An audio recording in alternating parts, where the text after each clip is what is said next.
Today we have Seema Mehta with us from Law Offices of Seema Mehta, who are into EB-5 petitions. So for Mahaa News, we have got a lot of questions that we are going to meet an attorney who is experts into EB-5, and we have got a lot of questions. And this program is going to be mainly about for the petitioners who already applied for EB-5 and waiting for their decisions. Hello, ma'am. How are you? I'm doing good. How are you? Good. Ma'am, are you ready to answer, all our viewers' questions who applied for already who applied for EB-5? Definitely. Yeah. And to start with, so investing in 956 approved project versus 956 not approved project. So, in layman terms, in simple terms, 956 applications are sent to the USCIS from projects, from the regional center and their projects, to say that this is a qualified project in the eyes of USCIS, that whatever you are doing complies with what an EB-5 investment requires. So that is a 956 application. Right. Can you apply if the 956F is not approved? Yes, definitely you can apply. What is required is that the project files a 956F. Once it is filed, the project is allowed to start taking funding, and the investor is allowed to file his or her I-526E application. And another question from our viewer: what happens if my project's I-956F approval is denied? Okay, so suppose you have invested in a project where the 956F is denied. The RI, it is the Reform and Integrity Act of 2022, has given a lot of things where they are protecting the investor. So a good faith investor, meaning someone who is a legitimate investor who has done a good filing, is given up to 6 months to take his money from this particular project, which now has received a 956F denial, and put it into a different project which has a 956F approval, or maybe no approval yet, but a different project. And you do not lose your priority date. That's an important thing to remember. Right. What USCIS is saying is, as long as you are a good faith investor, if something goes wrong with your investment, which is not your fault, it is the onus is on the project or the regional center, you can withdraw your funds and put it into a different project without losing your spot in line. Your priority date stays intact. Okay. Another question: what happens if the denial happens after August 2026? Because once the protection ends for the current investors, because after that the grandfathering is going to start. Right. So you're talking of the September 30th, 2026 grandfathering date. Right. So the grandfathering essentially means that anything that was filed before 30th September 2026 is viewed under the current laws. It is going to be adjudicated under the current laws. That means nothing changes. Even if the 956F is denied after September 30th, 2026, it doesn't matter. The same laws apply. You can withdraw your funds within the 6-month period and invest it in a different place without losing your priority date, which is the key thing. You do not lose your priority date, so your place in line has not gone anywhere. Yeah, a similar question: can investors switch into another EB-5 approved project while porting their priority date? Precisely what we just answered, that yes, you withdraw your money and you put it into a different project, you maintain your priority date. You have to inform, of course, you're going to inform USCIS, the Investor Petitions Office, that this has happened and please retain my priority date, and I'm sure your attorneys would be able to do that. And another question: does the project I-956F have the IOE receipt number? A 956F receipt does not have IOE receipt numbers. IOE receipt numbers just identify the type of applications. So the 956F applications have an INF receipt number. It begins with an INF followed by 10 digits. So another question, what is WOM and when WOM should be filed? So writ of mandamus is what is, a lot of people say WOM, but it's a writ. It is where you file a lawsuit against a government organization trying to tell them to expedite, that they have not done what they have promised. In the current EB-5 arena, a lot of people are filing writs against the government, against the USCIS, saying that they have not adjudicated their I-526s in time or their 485s in time. You asked when should you file it? And when it's going to be qualified to file for WOM? Okay, when can you file a writ of mandamus? Generally say, suppose you have invested in a rural project. Now the government has promised you expedited processing for this petition, that the 526 will be approved within say 6 to 12 months. So after 6 months you can make an informed decision, talk to your attorneys whether this is the right time, and you can potentially file a writ of mandamus. Now suppose you have filed for adjustment of status. Your 526 has been approved, your category is current on the visa bulletin. That means a visa is available, but your 485 is not adjudicated. You can definitely file a writ of mandamus after waiting for say 3 to 4 months of your 526E approval. So the 526E approves on day 1. We can wait 3-4 months and then file a writ for the 485. Okay. And what are all the current timelines for EAD and AP? Current timelines for EAD and AP, whether you invest in a rural or a high unemployment project or an infrastructure project, the current timelines are 8+ months. I've been telling everyone it is 8 to 11 months of timeline that you will see for an EAD AP. After 11 months is when we can start worrying a little bit and maybe reaching out to USCIS, requesting them to expedite if we have a legitimate reason. Otherwise, USCIS can take up to 14 months also to give EADs. So these days, what is this combo card? Some people were getting combo cards. Combo cards is what has historically been how USCIS adjudicates and gives out the approvals. The card is your EAD card, which is your Employment Authorization Approval card. It's a small card with your A number, with your name and the validity dates. So a combo card means that the same card also has your advance parole approval details, meaning at the bottom of the card it will say advance parole, good to travel, permission to travel. So that is a combo card. Same card has your EAD and your AP. Some people will not get a combo card.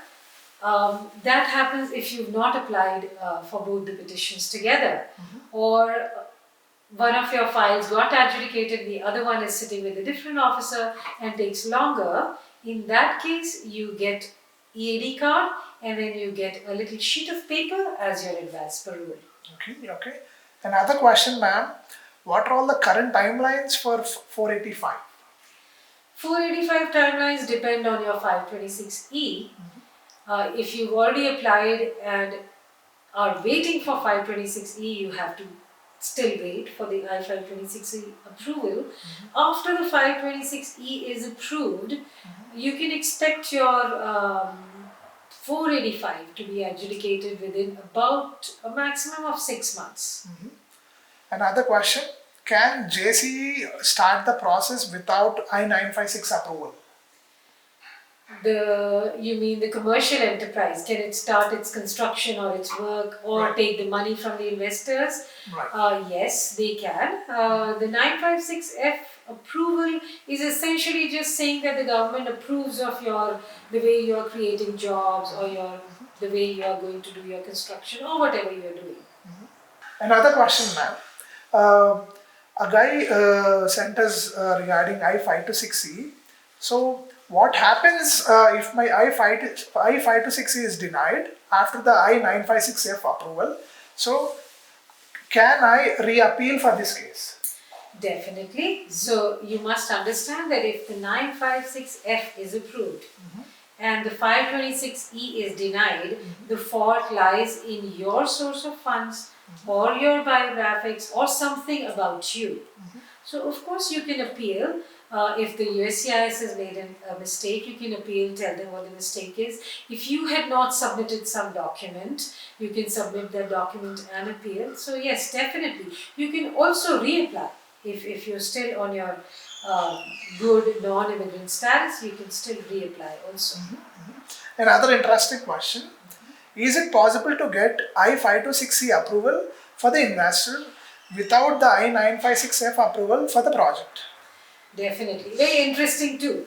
Have we seen that? Yes, we've seen that. There is nothing in the law that says that the 526E will not be adjudicated without the 956F approvals. But what we have seen is that the IPO is adjudicating the 526Es after the 956F approval comes through. So as soon as the 956F is approved, suppose I am investing in a project which does not have the 956F approval. As soon as we see the approval, it could be 6 months, 8 months, 10 months, 15 months when the approval comes in. The day the approval comes in, within the next 30 days, you will start seeing adjudications. Okay. And is 956F and I-526E are linked each other or are they independent? No, definitely linked. Because your 526E is talking about your source of funds, qualifying you as an investor, and also talking about the project where you are investing. So 956F is all about the project. And it is obviously linked to your application. How good is the project? How is your money going to be used? How are the jobs going to be created? So both the applications matter. Another viewer, ma'am, his question is about the full funding extension letter. So for investors like me who are still, need to do the full funding, what should be the extension letter look like? So I think what he or she is asking is that they have done partial funding. Right. They were supposed to complete funding for, say, at a certain given date. Suppose they did their funding on 1st of Jan, partially. They did 100,000 on 1st of Jan. Now they were supposed to finish funding, say, by 30th of March. By 30th of March, they did not complete funding. So now they have to go back to their project and get a letter from the project which allows them to fund at a later date. It will be an amendment letter. When people do partial funding, they actually have an agreement, a promissory note between the investor. The investor is giving a promise saying that I will invest by a certain date. Now they've not invested to that date, so now they need another letter where the project says, okay, you can invest by X date. So if it was 30th of March, now the project can say you can invest by October of this year. Okay. So when the I-956F is not approved yet, the funds are going to be in JCE account or an escrow account? No, that's not related at all. So 956F approval is just to say that everything with the project is good. That is not stopping the project from taking the investors' funds and using it into the project. The funds are not sitting in the escrow accounts. The project just begins its work. Another question that relates to project. Initially, my regional center was proposed last year. Since the project has been delayed, the cost of the material, all the project high level application might change because of the inflation and all. So at this point of time, what happens with my I-956F approval standpoint?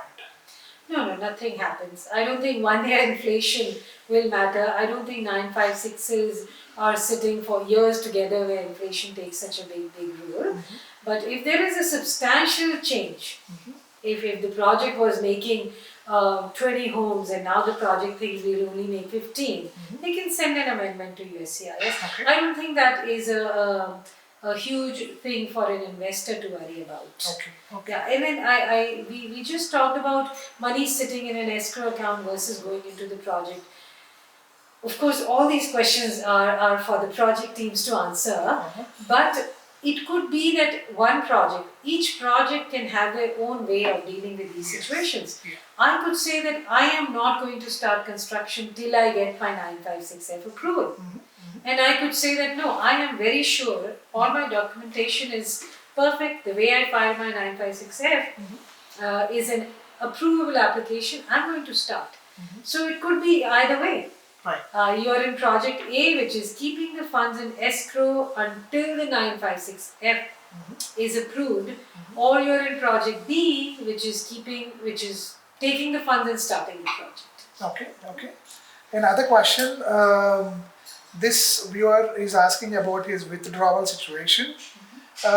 If I am unable to arrange funds on time and need to withdraw my I-526C application, what is the reasonable time frame and when can we expect our funds back?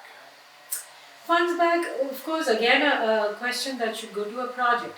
When you sign up with any project, there will be provisions within your agreements, which will be about your 526E denied, if it is denied, if you withdrew, if you did something wrong, if something happens to the project, how will the funds be returned? So of course it is between you and the project. Say today you realize you don't have funds enough to complete your 800,000, you will first you will first file with the IPO and request them to withdraw your 526, and they're very good with it these days. Once you send a letter, they will send you an email or they will update that your application has been withdrawn. The funds is between you and the project. It will be pretty clear with most projects how the funds are returned. I have seen quite a few and the funds have come within a month or so after they have withdrawn their petitions. And then we have also seen where the funds have to remain invested in accordance to the subscription agreement for 5 years. So, it could go depending on where you're investing and what your terms are with the project teams. Okay. Another question, ma'am. Does EB-5 petitions EAD period is getting shortened? Yes, it's not getting shorter, it's gone back to the prior timelines. In between, USCIS had agreed to give EADs and APs for a 5-year validity. Now recently they went back to the old one, which was 18 months. So now the combo card that we talked about is going to be for 18 months and every, it will be a cycle. You'll have to file for extension. A renewal. Another question that relates to travel. So, can I travel to in any country on my EB-5 AP, which is approved, and as we don't have visa appointments till 2027 in India, and can I work on H1B in US, and can I use my AP for travel? A very interesting twist here. So, AP for travel, 100%. No problem, you travel wherever you want to and you come back, you should have no problems. Now, can you come back and work on your H1B? So, there is a little memo I will share with you and you can share it with your viewers where USCIS has directed and explained how you can take this forward. So, suppose the H1B is approved for a certain time, you are on that time period. And you traveled and you came back and you filed for an H1B extension, you continued working on H1B. You are qualified, a bit of a grey area, but you are qualified to extend your H1B in that situation. Suppose the H1B is ended, right? The H1B is ending and it is not stamped on our passports. We travel and we come back. Now we have to go on to our EADs. Now we cannot extend because we have not maintained our H1B. It's a bit of a grey area. As I said, I will share that memo with you, which will clarify in what conditions you can and in what you cannot. Another question, can we take a loan on credit cards? Yes, definitely. You can take cash withdrawal, as we call it, on your credit card. Documentation, of course, is needed. So, I can see the current wait time for an I-956 approval is 15.5 months. Should I be worried about it? No, that's just the processing times that any organization takes for any application. So most of the 956Fs that are being filed can take up to this time. This is actually the average time. We have recently seen a few projects that have filed their 956Fs in 2024. In the last quarter, I think October and November, a project or two have just received their approvals. They had filed in October. The projects that had filed in November, December have still not received their approvals. And another question, the current timeline for 485 is 30 plus months. If this is the case, when will I get my full green card? No, that current timeline, the processing timelines that you see online when you check on USCIS.gov shows 30 plus months, but that is not related to your 526E petitions. When you invest with regional centers, then after the 526E is approved, in 4 to 6 months, you should get your permanent residency in the current times. Another question, ma'am. I have done a partial funding for my EB-5 petition. And the remaining funds, I have thought I'll get it on loan, but the loan is not approved. Shall I get it via gift? So what you're trying to say is when you filed a petition, you had informed USCIS of your source of funds. And in that information, you have stated that you're going to get a loan for the remaining 200,000, and now you're not being able to get that loan. Right. In this situation, it is considered a material change. Right. You have informed the government of a set process to get your source of your funds, and now you're changing it. So the government considers this as a material change. You can definitely go take a gift or take a different kind of loan or use your savings or sell some stocks or whatever to get your 200,000, but simultaneously, when you file your amendment, when you file a supplement for your full funding, we call it the full funding supplement, at this stage you have to inform your attorney and you've got to make sure that the USCIS understands why you have to make this material change. So that there is a provision where an application can be denied because of a material change. So you have to be cognizant of this fact. And make sure that USCIS understands that you've made a material change and why, and you should have an approvable filing now. Another interesting question, ma'am. So, I have submitted my documents till the date of investment in the project, and does USCIS ask for my all other documents till my project approval or my I-5 to 6 approval? Is there any chance that USCIS might ask for documents till date? Generally speaking, your documentation is submitted up until your investment. USCIS IPO does not care for post or really far back. They are only interested in that 800,000.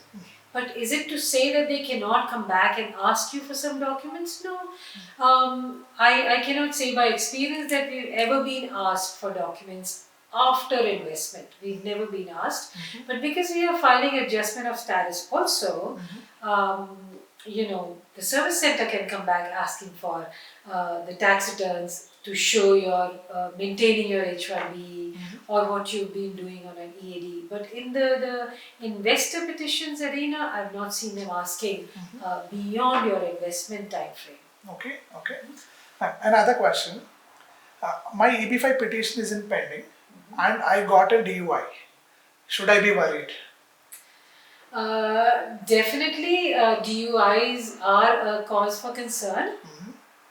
You have to inform your attorneys, and then when the DUI is not going to make a difference on the 526E. The DUI is going to make a difference on your adjustment application where you want to become a permanent resident. There, the USCIS wants to know. So if you have a DUI, they are going to send you a request for more evidence if they found something. It is again, they go case by case whether or not they want to ask you If they do, then you're going to submit all the documents related to it. And by and large, I think you should be okay. Another question, ma'am. This is also very interesting. My EB-5 petition is in pending. Okay. Am I good to apply loans, buy houses, cars, whatever that required? Definitely. Your life is not stopped because you have applied for an EB-5 or applied for an adjustment of status or applied for anything. You are your status quo, whatever your status is. If you are maintaining H1B or if you have your EAD AP, you continue doing things as you were always. You can buy your homes, you are taking your risks, nobody is stopping you to do that. Another question. My EB-5 petition is in pending and I don't have any other work authorization now. Am I legal to stay back here even after 180 days? Yes, definitely. That is the most beautiful part of concurrent filing. A lot of people, a lot of people have where the H1B employer has said they are not going to extend your H1B visa. So you have filed, now you have your 485 receipt. Right. If concurrently filed, when you file your 526E and 485 along with it, as soon as the 485 is filed, you are okay to stay in the country. You do not accrue any illegal presence. You are not unlawfully present in the country because now you're waiting for your permanent residency. That's the positive part. The negative, until you get your EAD AP, you are not allowed to work if the H1B has expired. The expiration date, from there on, until we get our EAD, you cannot be employed. Another question, ma'am. My EB-5 petition priority date is in the month of May 2025 and my friend's petition priority date is in June. He got his EAD and AP approved, but I haven't received my EAD and AP, which means he is 1 month early, but he still no EAD AP, and that is because different officers have different workloads. I am doing a petition, as in different attorneys filing your petitions. I might be filing for people with really, really complex source of funds and taking 5 days per petition, whereas the next attorney might have straightforward source of funds. While I finished 1, they finished 3. Right? So similarly, all the officers have different caseloads. They take their time. Some investors' background is faster, some is slower. Some officers have heavier workloads. That's why your petition is waiting. What can you do for it? You just go back to USCIS, you talk to your attorneys, you can write to USCIS, does not help by and large. You will take your time and get your EAD APs, but if you feel like inquiring, you can. Okay. Another question, ma'am. My service center is taking longer time when compared with my other petitioners, my friends' service centers. Again, it is the caseload of the officers. I know I've heard a lot about California being faster or Texas being faster, but again, the way we see it, the timeline remains between 8 to 11 months for all the applicants, be it California, be it Texas Service Center. Now, finally, so I-956F is taking so long these days. So, should an investor be worried about it? No. We do get a lot of queries on why the 956F is taking longer, why the EAD is taking longer, why any application is taking longer. So initially after 2022 when we started applying, there were 10 investors, then there were 100, now there are thousands. Initially there were 5 projects, then there were 10, now there are thousands of projects. Now the same number of officers or maybe a few extra officers are dealing with so many more 956 applications. Obviously it is going to take longer. More background checks, of course, more they are doing their due diligence also. They are also looking at the project credibilities. But it is the case loads that have increased. That is why everything is delayed, be it 956F, be it the most common question on EAD APs. The number of applications are much more in these days. should the investor be worried? I get a lot of our own clients who will write to us and say, my EAD is not approved. Is it something related to the fact that 956F is not approved? Not at all. Your EAD application is free of the 956F application. So no, it is just the caseload with that officer who is looking at your application. Okay. Each time we also get a lot of investors who say, my application was reviewed and has now moved to California. Or my application was at California, has now moved to Nebraska. Should I be worried? No. These are also these are all inner mechanisms. USCIS sees that you have less workload, I have more. Half of my applications should move to you. You are sitting in Nebraska, I'm sitting in California. That is how it happens. Should I worry that the 956F is taking longer? Not really. There is nothing to be worried about. The only thing that I can tell my clients who are waiting for the 956F approval is that it doesn't matter. That it is, you have done your due diligence on the project that you have invested in. You are aware of what the documents were as they were submitted because you have signed the subscription documents, you have signed the operations agreement, you've seen a lot of the project documentation. So you are aware that the project documentation is good. Right. So you don't have to worry. You don't have to worry about the 956F, whether it got approved in 6 months or it took 16 months. We know our approval will come. Right. If we've done our due diligence, if everything was good as filed.